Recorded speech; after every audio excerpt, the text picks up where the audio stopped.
Dans quelques jours, aujourd'hui, demain peut-être, ou un peu plus tard, dans l'euphorie de la visite du pape Léon XIV au Cameroun, le président de la République va signer un décret.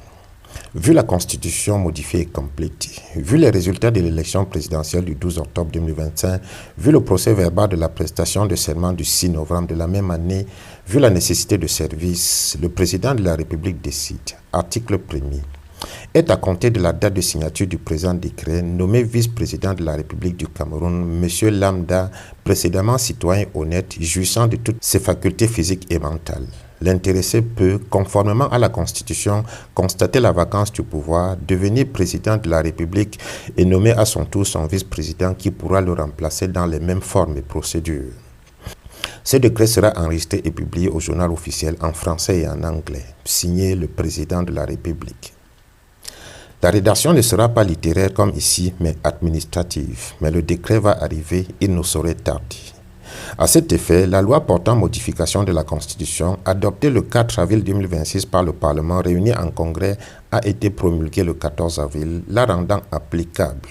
Le chemin est désormais pavé, le corridor est dressé et les haies d'honneur prêtes pour l'arrivée du vice-président. Pour paraphraser certains, c'est le temps du vice-président ou pour dire les choses telles qu'elles sont, le temps du successeur désigné. Avant lui, il y aura eu le temps du président.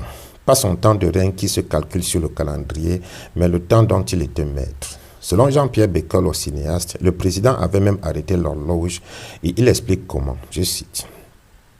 S'il y a une chose qui caractérise aujourd'hui le Cameroun et les Camerounais, c'est le temps mort. Oui, le temps est mort au Cameroun. On a tué le temps.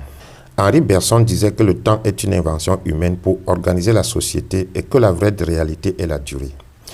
Au Cameroun, le temps mort signifie qu'il n'y a pas de changement et qu'il n'y a plus de prise de conscience possible. Si le temps est mort, c'est qu'il a été tué, puisque les jeunes, comme ils disent eux-mêmes, passent leur temps à tuer le temps. Alors, qu'est-ce qui a tué le temps au Cameroun? Ou plutôt, qui a tué le temps? Ce n'est autre que le président de la République lui-même. Sa longévité est désormais appelée le temps de Dieu, quand Dieu voudra. Chez nos savants, il est devenu le temps présidentiel. On dit qu'il est maître du temps, comme Dieu. Quand un homme occupe le pouvoir depuis plus de 40 ans, il ne gouverne plus un pays, il occupe un territoire imaginaire, il colonise le futur des autres. La jeunesse camerounaise ne souffre pas seulement de chômage ou de pauvreté matérielle, elle souffre d'une pauvreté temporelle. On lui a volé la capacité de se projeter. Nous en avons fait l'expérience en demandant aux jeunes d'imaginer Yaoundé dans 100 ans. Ils ne voient rien. Bergson avait raison, sans durée, il n'y a pas d'identité.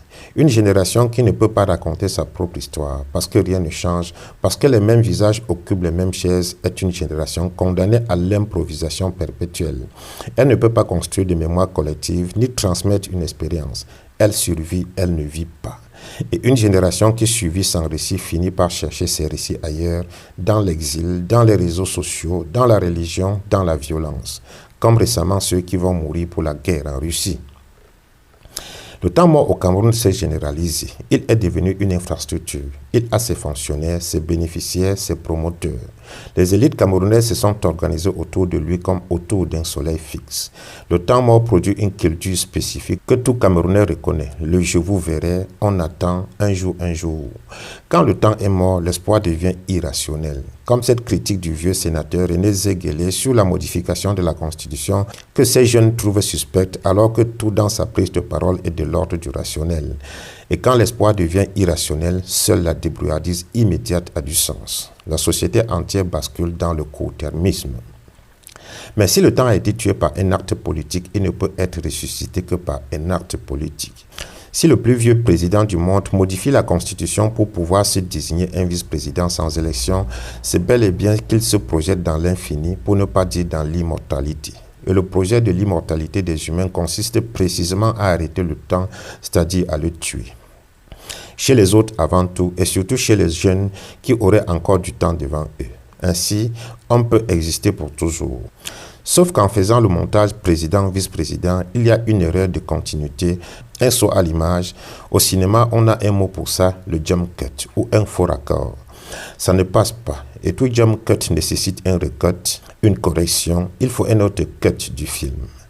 À vous les jeunes qui tuez le temps, ne mourrez pas avec le temps. Sachez que le cut vous appartient. Que la durée ne se confisque pas, elle se vit. Et ce qui suivit finit toujours par reprendre ses droits. Fin de citation. En attendant de reconquérir ses droits, c'est le temps du vice-président qui va devenir président. Et le cycle pourra recommencer, sauf si